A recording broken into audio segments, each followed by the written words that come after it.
Il faudrait leur parler à eux en face et leur dire...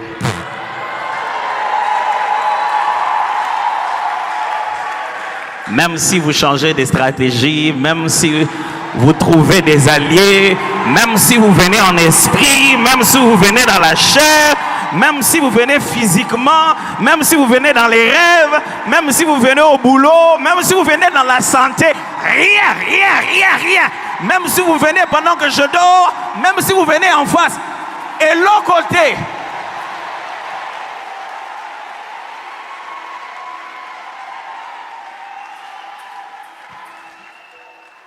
il ne faut jamais avoir honte de riposter.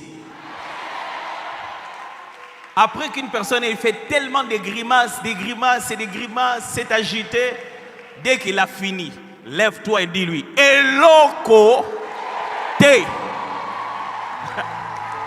Rien du tout. Amen. Je prie Dieu que ce soit la parole de ta saison face à toute forme d'adversité, à toutes sortes de combats.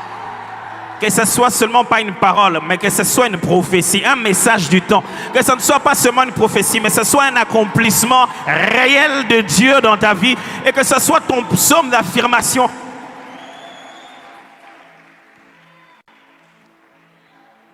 Amen. Pourtant, ce matin, ce n'est pas ça que je vais prêcher. Aujourd'hui, on sait dimanche de la Pentecôte.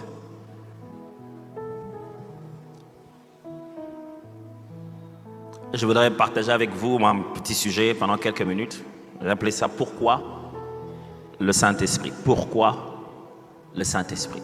J'étais un peu partagé entre le fait de pouvoir enseigner sur le Saint-Esprit et le fait de pouvoir prêcher sur le Saint-Esprit. Est-ce en ces dimanches que je devais faire tout un enseignement au sujet de l'Esprit de Dieu? Mais je pense que je devrais plutôt juste nous exhorter sur l'utilité du Saint-Esprit. Pourquoi l'Esprit de Dieu? Pourquoi le Saint-Esprit? Jean chapitre 14, versets 15 à 18. Jean 14, 15 à 18. Si vous m'aimez, gardez mes commandements. Et moi, je prierai le Père et il vous donnera un autre consolateur afin qu'il demeure éternellement avec vous, l'Esprit de vérité que le monde ne peut recevoir parce qu'il ne le voit point et ne le connaît point. Mais vous, vous le connaissez car il demeure avec vous et il le sera en vous. Je ne vous laisserai pas orphelins, je viendrai à vous. Une chose importante à connaître, c'est que des fois le jargon évangélique a bouleversé les verbes d'action.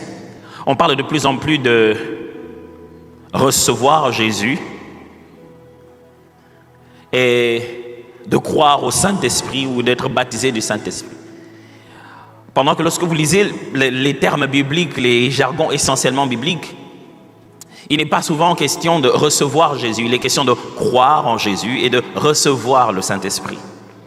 Et c'est en croyant en Jésus qu'on reçoit le Saint-Esprit.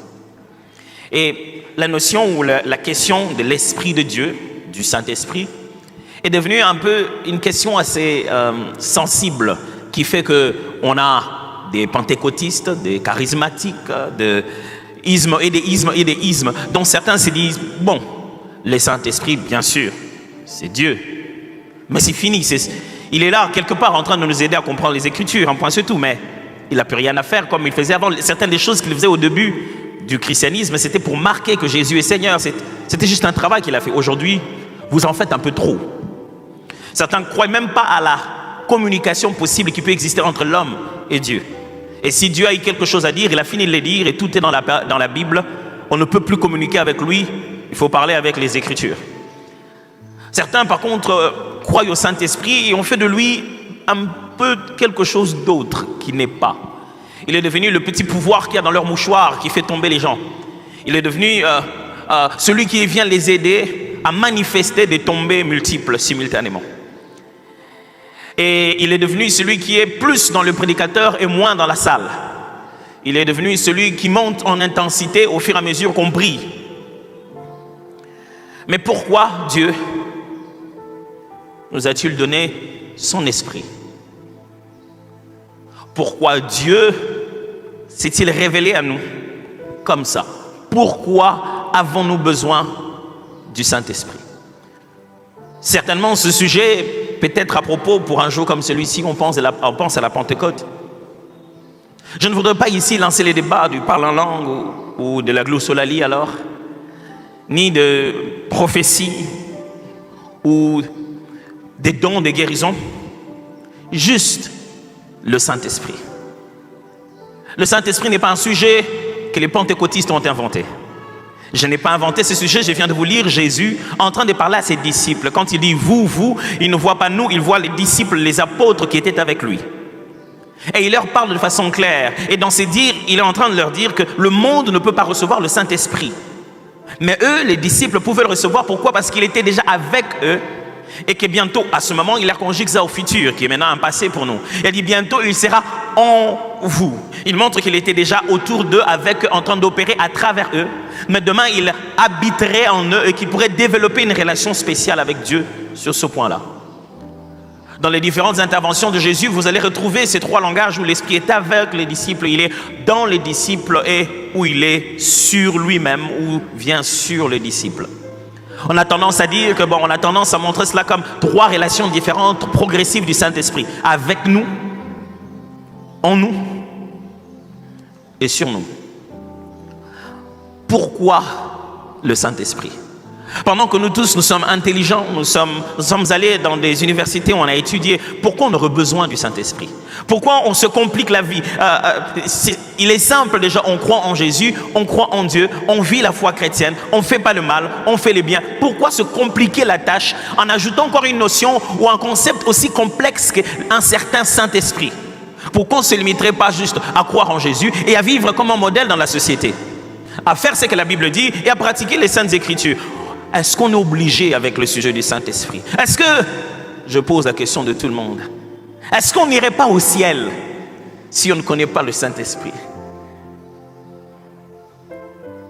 Est-ce qu'on ne peut pas limiter sa foi chrétienne à venir chaque dimanche et écouter la bonne parole que le pasteur a prêchée et de rentrer en se disant, je vais la pratiquer? Est-ce que c'est obligatoire, cette affaire du Saint-Esprit? Malheureusement, oui. Vous y êtes embarqué depuis longtemps. Vous êtes en plein dedans. Vaut mieux pour vous comprendre très bien ce qui se passe. Je ne voudrais pas aujourd'hui répondre à la question de qui il est. Mais en répondant à pourquoi le Saint-Esprit, voici quelques réponses. 1. Parce qu'il est Dieu. Comment pouvez-vous croire que vous avez besoin de Dieu et vous n'avez pas besoin du Saint-Esprit? Il ne s'agit pas d'une autre personne. Il s'agit du même Dieu que vous criez tous les jours, vers qui vous criez tous les jours. Pasteur, est-ce que j'ai besoin du Saint-Esprit? Oui, mon frère, est-ce que tu as besoin de Dieu dans ta vie? Oui, parce que Dieu, l'amour de Dieu habite dans nos cœurs par le Saint-Esprit qui nous a été donné. Le Dieu qui habite dans ton cœur, qui habite en toi, le Dieu qui peut rester en toi et en l'autre et en l'autre et en tout le monde, demeurer à l'intérieur de nous. Si tu crois que tu es devenu un temple de Dieu et que Dieu habite en toi, et justement voilà, c'est le Saint-Esprit qui habite en toi. Si tu crois que Dieu est de son côté et toi tu es de ton côté et que tu fais ta vie en obéissant à ce qu'il a dit, c'est autre chose. Mais un chrétien croit ceci, que Dieu habite en lui et qu'il est devenu le temple du Saint-Esprit, 1 Corinthiens chapitre 6. Et qu'il est devenu le temple du Saint-Esprit. Alors dites-moi, comment vous voulez éluder et mettre de côté l'affaire du Saint-Esprit pendant que le Dieu qui habite en vous, c'est le Saint-Esprit? Pourquoi le Saint-Esprit? C'est comme si tu me posais la question, pourquoi Dieu? La réponse est que Dieu. Je ne sais pas aller à une autre justification. Chercher les réponses pour nous, qui imaginons tout avec une suite de création. On se dit que ça commence quelque part, mais il s'appelle éternel. Avant que tout ne soit, il a toujours été. Est-ce que tu as besoin de Dieu? Moi, j'ai besoin d'un Dieu avec qui je parle. Je cause avec lui le matin. Quand je marche dans l'avenue, il me parle, il me prévient sur des choses. Il m'édifie, il me console. J'ai besoin d'un Dieu qui fait monter un cantique nouveau sur mes lèvres. J'ai besoin d'un Dieu qui me secourt dans les temps de détresse. J'ai besoin d'un Dieu qui qui ne va pas me dire qu'il n'a pas pu venir parce qu'il n'a pas eu le visa. J'ai besoin d'un Dieu qui va même là où je ne suis pas arrivé. J'ai besoin d'un Dieu qui protège les choses qui m'appartiennent même quand je suis absent. J'ai besoin d'un Dieu qui n'a pas besoin de déplacements, sinon il y aurait des embouteillages. J'ai besoin d'un Dieu qui vit à l'intérieur de moi et qui est là à chaque instant. Je n'ai pas besoin de la religion, j'ai besoin d'une relation.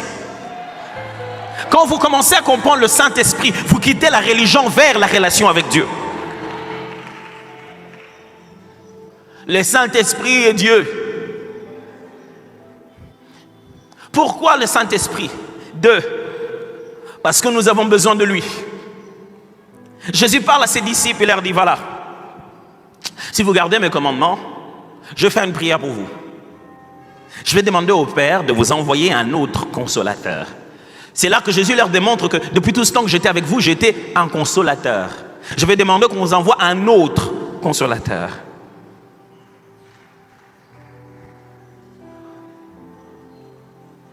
Est-ce que vous avez entendu ça?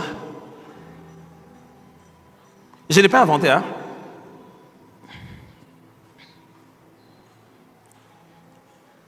Il dit, un autre consolateur. Jésus, finalement, on a combien de consolateurs?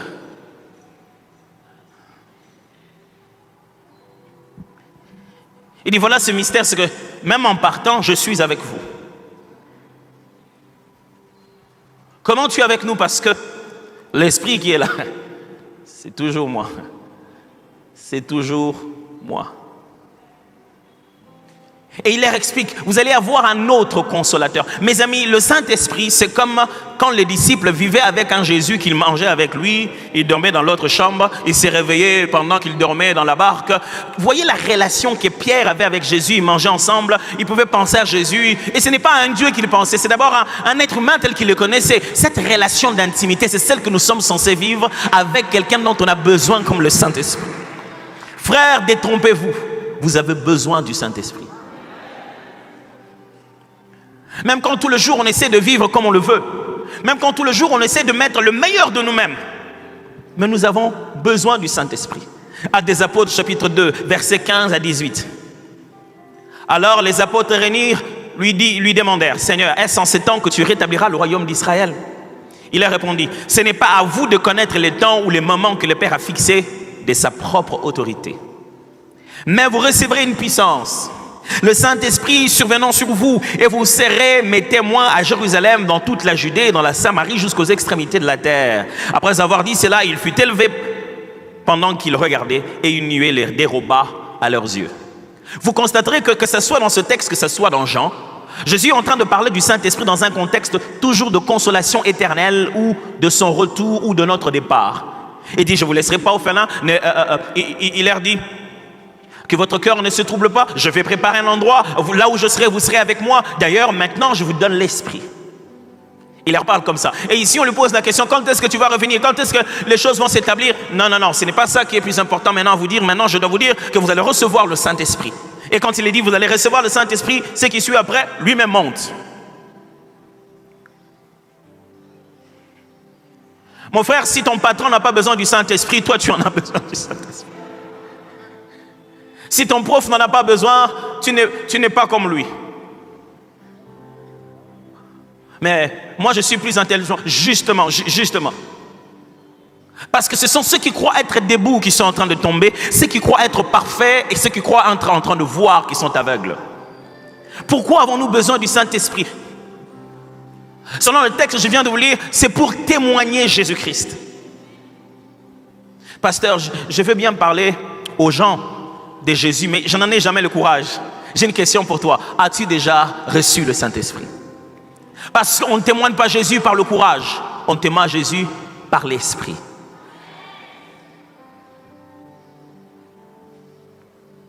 Pasteur, je n'ai même pas le courage même de l'inviter à l'église. Mon ami, si tu as reçu l'Esprit en toi, c'est lui qui te met dans l'urgence de témoigner. Il ne te laissera pas à l'aise que tu n'aies trouvé l'opportunité de témoigner. Quand je regarde la manière dont le témoignage de Christ a commencé à changer, à devenir quelque chose d'autre, je me demande pourquoi. Vous savez mes frères, moins le Saint-Esprit à sa place, moins Christ est glorifié. Parce que sa mission c'est de glorifier Christ. Frère, on a besoin du Saint-Esprit. Sinon, tu crois que la foi chrétienne, c'est te mettre au large, à croire en quelque chose de bien qui te garantit l'éternité, à rassurer tes enfants. Non, de l'autre côté, il te demandera, à qui est-ce que tu as parlé de moi? Frère, nous serons jugés un jour. Et parmi les éléments, les raisons de notre jugement, c'est qu'avons-nous fait de la lumière que Dieu a placée en nous? Combien de personnes avons-nous sauvées de la mort? Bien-aimés, la cité dans laquelle nous vivons va être brûlée. À combien de personnes tu es allé dire que le volcan est en feu?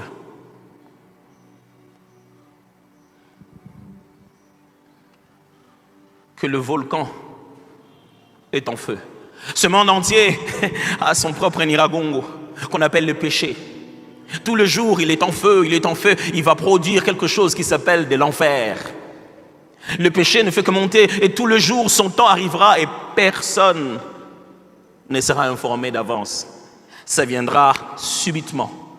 Et toi, tu sais, et toi, tu veilles sur le volcan, et toi, tu sais que le maître a dit que ça va brûler. Et toi, tu prends ta famille, tes enfants, tes biens, et vous vous cachez. Est-ce que ça suffit? Et le voisin, et le collègue au travail, et cette même personne à qui tu donnes tes 1000 francs, tes 2000 francs à la fin, quand tu démarres, qui te montre, va à gauche, jusqu'à ce que tu te cognes. Si Dieu est si bon, si venir à l'église, c'est si fantastique, pourquoi tu n'en parles pas? Pourquoi tu te caches? Pourquoi caches-tu ta foi? Nous avons reçu l'Esprit de Dieu pour nous aider à témoigner auprès des autres que nous avons été sauvés de la mort et du péché et que nous sommes au large, bien loin du jugement à venir en Christ. Est-ce que tu parles de Jésus ou de ton église? Notre message, ce n'est pas Philacité d'exaucement. Vous connaissez notre message. Notre message, c'est Jésus, Jésus crucifié, scandale pour les Juifs. Pourquoi nous avons besoin de Jésus? C'est pour résister contre le monde. Nous avons besoin du Saint-Esprit pour résister contre le monde. Jésus, un jour, après sa résurrection, il voit ses disciples, il souffle sur eux, ils reçoivent l'Esprit, il leur dit, prenez courage, car j'ai vaincu le monde. Mes amis, ce monde dans lequel nous sommes est beaucoup plus spirituel que vous ne le croyez. Je disais, pourquoi nous avons besoin du Saint-Esprit? Pour résister contre le monde. Le monde est beaucoup plus spirituel que vous le croyez. C'est fait de nos habits, de nos télés, de la technologie, mais c'est géré par les esprits. Jésus aurait dû nous donner une nouvelle technologie en nous disant, bon, je m'en vais, la technologie va beaucoup évoluer, je vais vous donner quelque chose qui peut vous aider. Si la technologie était la solution du monde, Jésus nous allait nous donner ça. Imaginez Christ en train d'anticiper des décennies. Et il veut nous faire un héritage. Il a dit non, le meilleur héritage, c'est que je sois avec vous. Mon frère, il n'y a pas que le monde, il y a l'esprit du monde. Et quand le vent de l'esprit du monde souffle, c'est à la télé, c'est sur Internet, c'est dans la rue, c'est sur les panneaux, c'est dans la bouche du voisin. Comment résister à l'esprit du monde? Il faut l'esprit de Dieu qui a vaincu le monde. Pasteur, après, je ne comprends jamais comment je viens à l'église et puis à un moment je recule, je rentre encore dans le monde. Ne viens pas à l'église, deviens une église, deviens un temple vivant. Si tu as l'impression qu'il n'entre pas ici, quand on est au culte, celui qui essaie de te tirer vers le monde, il n'entre pas ici, c'est ici que tu es le plus heureux. Alors, tout ça, ça peut devenir toi. De sorte qu'il ne puisse jamais encore avoir à entrer, jamais encore avoir à te déranger. Nous avons besoin du Saint-Esprit pour résister au monde. Mes frères, le monde va t'amener au bout. Il y a des matins, il y a des moments où tu es au volant, tu te dis, ouf. C'est parmi les moments les plus difficiles de ma foi. Conduire dans le riz de Kinshasa. C'est-à-dire que tu conduis. Il y a un motard qui te dépasse à droite et qui s'énerve contre toi. Ou t'as la raté. C'est-à-dire que je ne sais pas c'est quoi cette affaire, mais ça monte. Tu sens que je vais exploser. Et tu t'arrêtes au feu. Juste avant à l'orange, tu t'arrêtes. Et tu vois un policier qui vient vers toi. Ça passe au rouge. Et les taximens qui étaient derrière toi te dépassent. Ils passent le rouge. Un autre taxibus vient, il dépasse le rouge. Mais non, ils n'ont pas violé la loi. Toi, qui n'as pas dépassé parce qu'il était orange, qui t'est arrêté brusquement. L'infraction, c'est que tu aurais dû dépasser.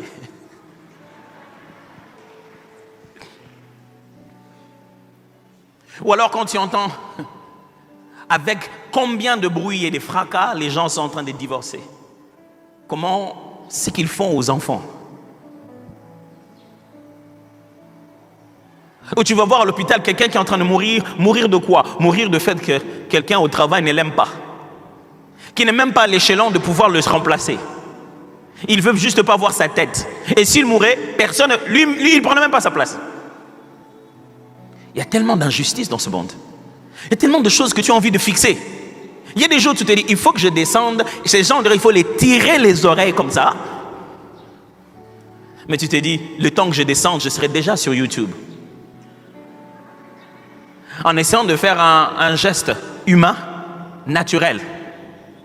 Ça sera sur YouTube, Facebook, Twitter, et bientôt ça sera politisé.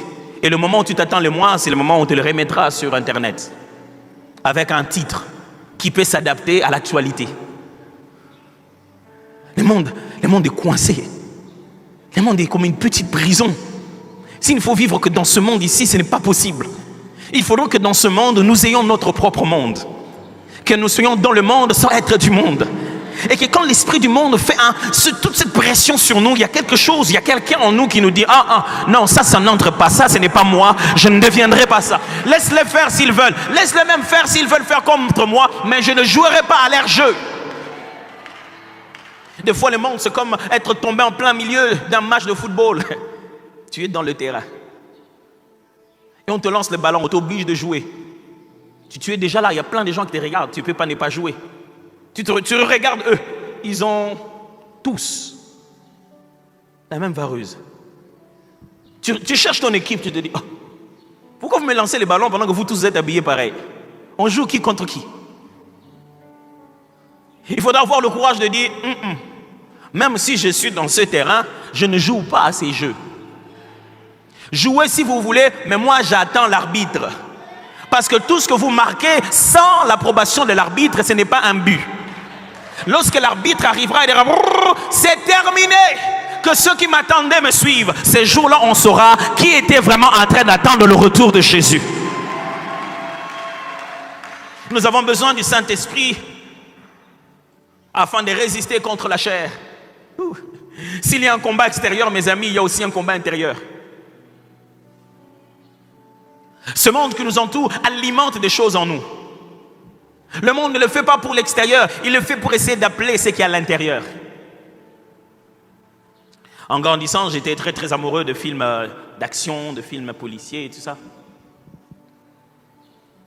Il y avait toujours dans des films de fiction, un moment où, je sais pas moi, on appelle ça toujours un ennemi, un antagoniste quoi. Et qu'on était à 2 doigts de l'arrêter et qu'il a fui. Dans les missions impossibles, là où les choses se font comme ils ne peuvent jamais se faire normalement. Et au moment où il est en train de fuir, on jette quelque chose sur sa voiture. Ça colle sa voiture. C'est une balise qui est en train de le suivre. On peut les repérer où ils sont. Vous connaissez ça, non? Et c'est ça, avec ça qu'on les cherche. Jésus disait ceci, le prince de ce monde arrive. Il n'y a aucune balise de lui en moi qui lui permette de me repérer où il veut. Notre chair est faite de la matière qui colle avec ça, qui colle avec le péché, qui colle avec le monde. Et tout ce que vous voyez autour du monde, ce sont des balises que l'ennemi envoie. En se disant de quelle matière il est fait. S'il est fait en métal, ça va coller. C'est un être humain, je connais de quoi les êtres humains sont faits. Ils sont faits de chair. Il suffit de l'énerver, sa chair va s'énerver. Il suffit de l'exciter, son corps tombera à l'impudicité. Il suffit de lui donner envie, il boira davantage. Alors Dieu nous a donné une option. Il a dit, ok, j'aimerais que vous soyez nés de nouveau. Nés d'esprit. De sorte que chaque fois que le diable envoie une balise, ça ne colle plus. Parce que vous ne vivez plus selon la chair, mais vous vivez selon l'esprit. Mes frères et sœurs, le seul moyen d'arrêter avec la chair, c'est de grandir avec l'esprit. Il n'y a pas le pasteur qui t'impose les mains pour que ces besoins-là quittent ton corps. Non. il n'y a que ta décision personnelle de se dire, Saint-Esprit, je crois que tu existes. J'en ai marre, je n'arrive pas à me contrôler. J'ai besoin d'aide, j'ai besoin de toi. Et je vous assure, quand l'Esprit de Dieu vous habite, mes amis, vous vous demandez pourquoi je n'étais pas comme ça avant. C'est-à-dire, vous arrivez à un endroit et vous dites non. Les amis se disent, toi tu dis non à ça, oui.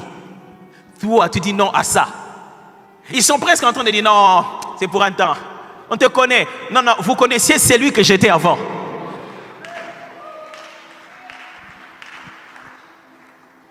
Le Saint-Esprit pour résister contre le diable. Le monde qui nous entoure est rempli de péchés. L'ennemi n'arrête pas. Le monde est beaucoup plus spirituel que vous le croyez. Mes frères et sœurs, vous qui venez dans cette église, qui venez matin, midi, soir, je ne sais pas avec quelle urgence je peux vous parler de l'utilité, de l'importance, du caractère incontournable du Saint-Esprit. L'Esprit de Dieu n'est pas l'esprit de nos jeudis de prière, c'est Dieu habitant avec nous. Vous n'avez pas de relations chrétiennes, vous n'avez pas de vie chrétienne en mettant le Saint-Esprit de côté. Le problème, c'est que le Saint-Esprit établit une relation. C'est-à-dire, vous pouvez vous dire, oh, ça fait longtemps que moi j'ai reçu le Saint-Esprit, moi ça fait... Mais au quotidien, il est attristé. C'est le seul aspect... la seule fois où on parle de Dieu de cette manière-là, en tant qu'esprit, on dit il est attristé. C'est-à-dire que tu héberges quelqu'un avec qui vous ne vous entendez pas. Il y a bien des chrétiens qui ont reçu le Saint-Esprit, mais l'esprit est attristé. Pourquoi? Parce qu'il répète dans son cœur, toi, cela est inconcevable, tu ne peux pas pécher. Mais lui dit, je fais pour une seule fois, pour une deux fois. Et il cache ça, il pense que quand les autres ne voient pas, c'est que l'esprit ne voit pas. Mais tous les jours, le Saint-Esprit est attristé par le fait que tu es en train d'avaler des choses qui sont contre nature, de consommer des choses qui vont te tuer. Nous sommes des églises de l'esprit, mais quel esprit? L'esprit présent mais triste. Pasteur, si l'Esprit de Dieu était triste en moi, je ne parlerais pas en langue. Oh, attention, attention, il ne se remet pas de ses dons, tu parlerais en langue. Mais au fond de toi, ta relation avec Dieu va commencer petit à petit. Tu sentiras ça dans tes prières, que tu es devenu plus superficiel qu'avant. Tu auras de la lourdeur à adorer Jésus, parce que c'est l'Esprit qui adore Jésus en toi. C'est lui qui te pousse à l'adoration. Et tu seras focalisé sur tes sujets de prière. Tu chasseras les démons, ils partiront au nom de Jésus. Mais finalement, tu cherchais Dieu pourquoi? Pour qu'il te donne les moyens de combattre avec le monde, ou c'était lui, tes délices? Or, ce jour de la Pentecôte, j'aimerais non pas revenir sur le débat sur si l'Esprit existe ou pas. Que faisons-nous de lui?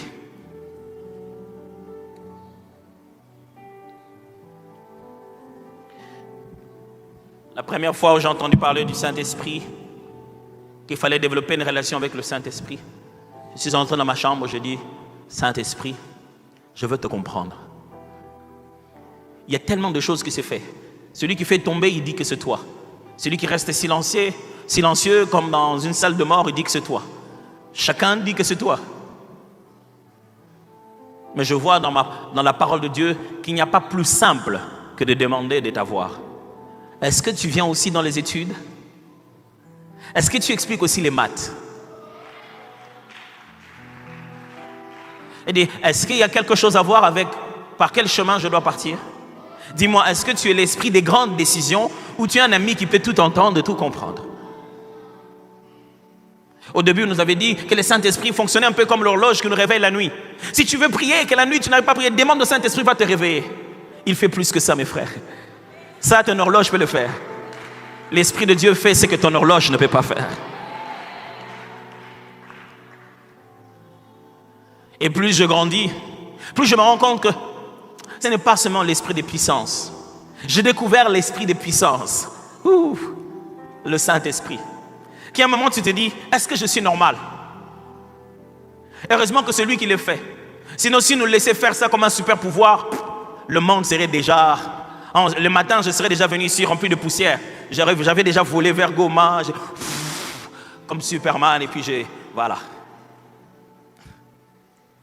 Heureusement que ça se fait que selon que l'Esprit de Dieu nous donne de l'exprimer. J'ai vu l'Esprit de puissance, je continue à le voir jusqu'aujourd'hui.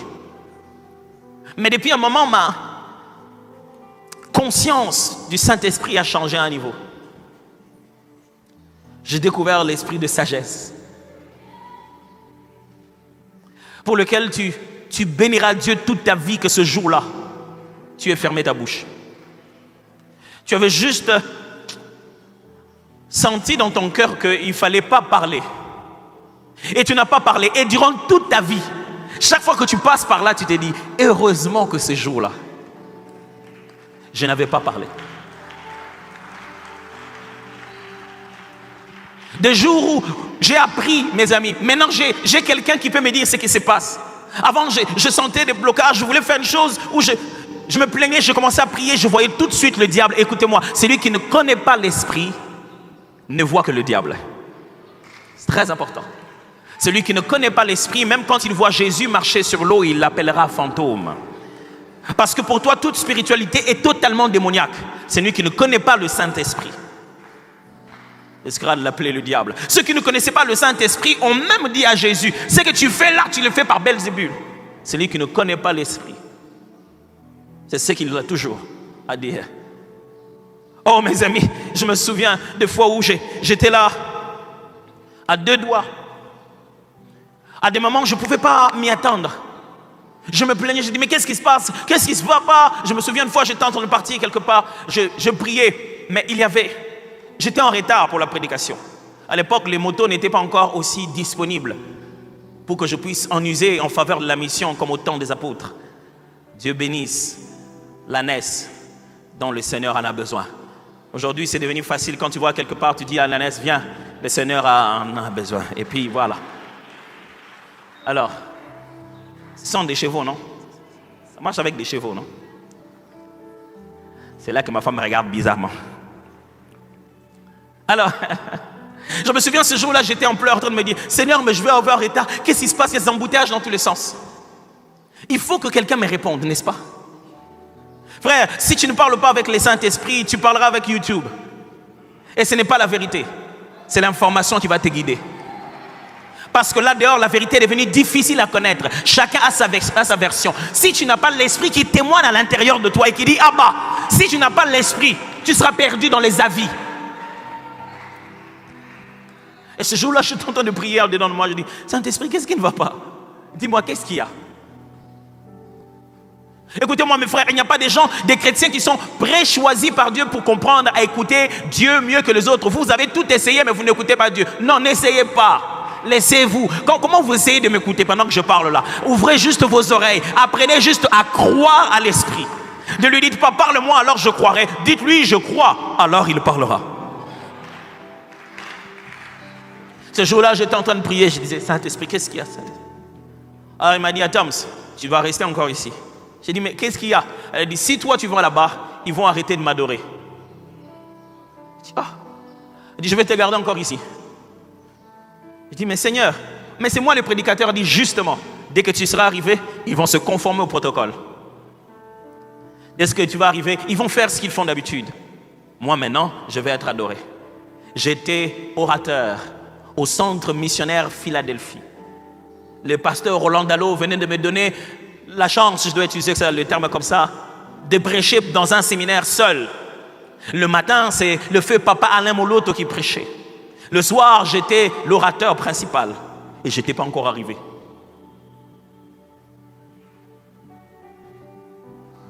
Et je n'étais pas toujours arrivé. Et j'étais en route, j'ai oublié là où j'allais. J'ai dit, je vais me mettre à adorer. Heureusement que quelqu'un d'autre conduisait. Et je me suis mis à adorer Dieu. J'ai dit, glorifie ton nom, Seigneur. Qu'est-ce que c'est qu'un atome dans toute cette affaire? Il s'agit de toi, reçois la gloire. J'adorais Dieu. Et puis l'Esprit m'a dit, c'est bon, vous pouvez partir. J'ouvre mes yeux. Un roulage que je n'ai jamais connu, que je n'ai jamais vu, est entré au milieu d'un gros embouteillage. Il est venu devant notre véhicule et a dit, vous, suivez-moi. On a commencé à le suivre. Il a donné la route à tout le monde. Et puis nous sommes partis. Et il a fait 20 secondes là où ça nous a pris 1 heure. 20 secondes. Et je ne sais pas comment les autres voitures se bougeaient. J'arrive à l'église. Les gens sont par terre en train d'adorer Jésus. Je suis en train de les sauter comme ça. Je me dis, qu'est-ce qui s'est passé ici? Il s'est passé ce que toi tu ne peux pas faire. Mes amis, est-ce que vous savez qu'il y a des choses qu'on ne peut pas faire? Si vous saviez la liste des choses qu'on ne peut pas faire, Moi, il y a tellement de choses que je ne peux pas faire. J'ai besoin du Saint-Esprit. Plus je plonge ma tête dans les études, en train d'étudier, plus je me rends compte de combien on est incapable. Frère, ne sautez pas de ce temple comme si le Saint-Esprit était un sujet d'église. Nous avons besoin de l'Esprit de Dieu. Nous avons besoin du Saint-Esprit.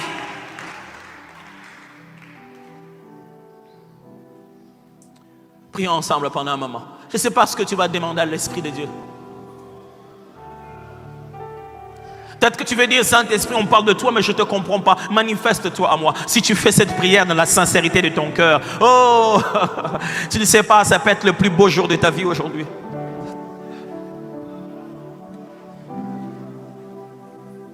Parce que quand l'Esprit, lui, comme un feu descend, tout l'honneur et toute la gloire, c'est à Jésus que nous le rendons.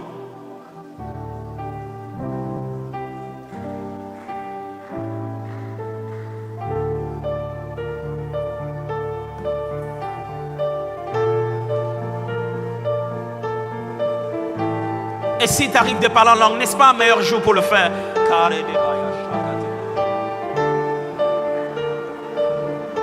Et que ceux qui désirent cette relation spéciale avec le Saint-Esprit, levez-vous seulement là où vous êtes, aisément en levant vos deux mains avec foi, en train de dire, j'ai besoin de toi, Saint-Esprit, j'ai besoin de toi, Saint-Esprit, tout en attendant que ça arrive là où vous êtes, à partir de l'endroit où vous vous tenez. Et Dieu est ici. Et pour lui, les dimanches, c'est le jour où il se manifeste. Ce n'est pas le jour où on a chassé Dieu pour faire les cultes selon les hommes. Dieu est ici au milieu de nous ce matin, et le Saint-Esprit aimerait toucher ton cœur, toucher ton esprit, toucher ton être.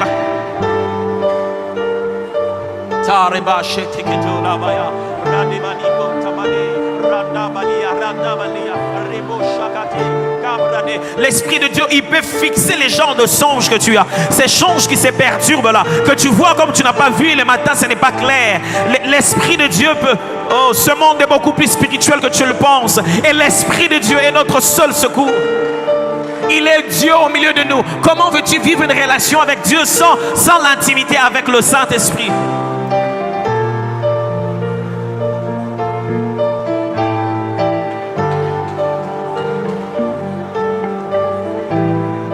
Est-ce que tu le désires vraiment ce matin? Est-ce que tu le désires vraiment ce matin?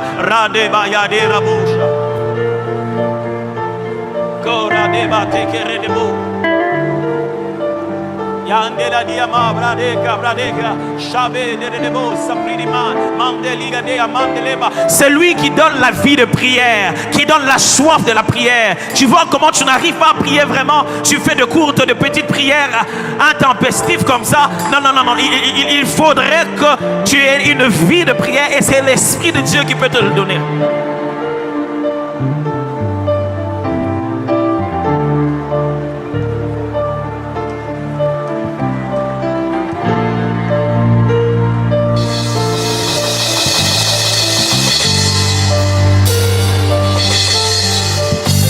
L'Esprit de Dieu est ici, je le sais, c'est ce qui est écrit et c'est ce qu'il a dit, ne mens pas, je le sais, parce que je le sens, je le comprends et j'y crois, parce que je l'ai reçu. Et l'Esprit de Dieu, c'est ici, dans le temple de Dieu, qu'il vient glorifier Jésus. Et est-ce que dans ton cœur, tu désires l'Esprit?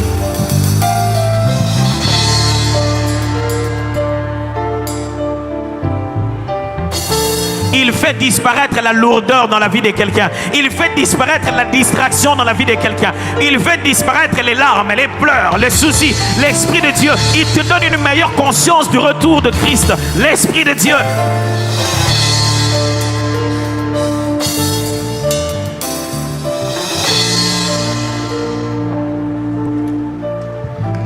Ce matin, un jour spécial, un jour de fête. Un jour de gloire, un jour nous nous souvenons de l'œuvre de Christ qui nous a permis d'accéder à l'Esprit. La Bible dit que l'Esprit n'était pas encore donné parce que Jésus n'était pas encore glorifié. C'est en des matins comme ceci que nous prenons la Sainte Seine, qui est symboliquement, physiquement pour nous, l'expression de ce que Jésus a fait à la croix de Golgotha et qui est le point d'accès de tout ce qui nous arrive.